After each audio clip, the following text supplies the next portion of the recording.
Senhor presidente, dos maiores males da sociedade é a psicopatia. A psicopatia, ela não vê nenhum tipo de barreira para cometer qualquer crime, por mais monstruoso que seja. E a psicopatia encobre crimes, sobretudo contra crianças. Uma pessoa capaz de abusar de uma criança sexualmente, violentamente, moralmente, é uma pessoa sem nenhum tipo de caráter. Por isso eu estou protocolando, senhor presidente, um projeto de lei que visa proibir pessoas que não façam exame toxicológico ou que tenham antecedentes criminais que possam trabalhar em serviços públicos no município, quer seja em escolas, em creches, em abrigos, em hospitais pedagógicos.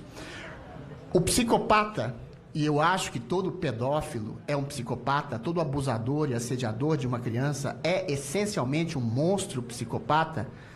Ele se adequa a ambientes em que são servidos pelo bem. Escolas, creches, abrigos, igrejas.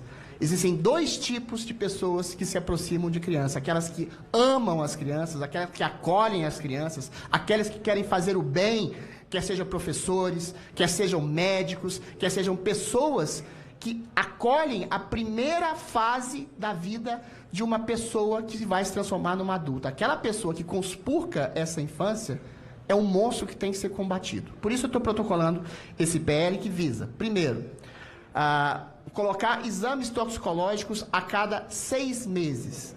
Perceber os antecedentes criminais de uma pessoa a cada 12 meses.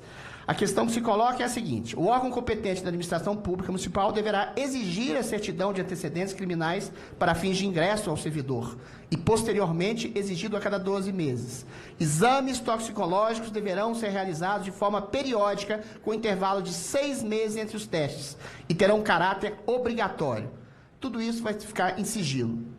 Os crimes sexuais contra vulneráveis, previstos nos artigos 217-A e seguintes do Código Penal Brasileiro, em especial estupro de vulnerável, corrupção de menores, satisfação de lascívia mediante presença de criança ou adolescente, favorecimento de prostituição de menores, divulgação de cena pornográfica ou de cena de estupro de vulnerável e demais crimes de natureza sexual. Isso vai, eventualmente, limitar, não vai proibir completamente, não vai eliminar completamente a possibilidade de abusadores. Mas esse é um passo para que a psicopatia, a pedofilia, o abuso fique longe das nossas crianças aqui no município de São Paulo. Em segundo lugar, eu queria falar sobre a menina Vitória. O brutal assassinato da garota Vitória, um brutal assassinato, ao que tudo indica, por um crime de ciúme passional de um casal de homossexuais que estaria dividindo a relação com a menina Vitória, é exatamente tradução viva da percepção da impunidade do criminoso no Brasil. Alguém que comete um crime monstruoso de tortura sobre exatamente o sigilo de um psicopata ou sobre o abrigo de uma facção criminosa, e uma facção criminosa que conta com impunidade, que faz um crime monstruoso a uma adolescente de 17 anos, ele conta exatamente com a vulnerabilidade da lei no Brasil. O país em que saidinhas, em que criminosos perigosos são colocados nas ruas para cometer mais crimes. O país em que a progressão de pena que se dá de assassinos, de estupradores, de sequestradores, que depois de 1, 2 anos de pena de 20 anos são colocados nas ruas para novamente cometer crimes. O país em que assassinos monstruosos, violentos, como o próprio Champinha, depois de uma audiência de custódia, são colocados nas ruas depois de terem cometido monstruosidades. A monstruosidade do crime contra a menina Vitória é a monstruosidade da leniência da justiça brasileira para com o criminoso. A gente vive num país em que uma mulher que pichou uma estátua, em que um homem que foi condenado a 17 anos de cadeia.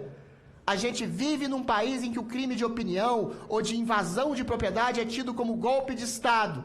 A gente vive num país em que monstros são periodicamente soltos, desde estupradores, desde assassinos, até chefes do narcotráfico que encobrem os piores crimes de monstruosidade.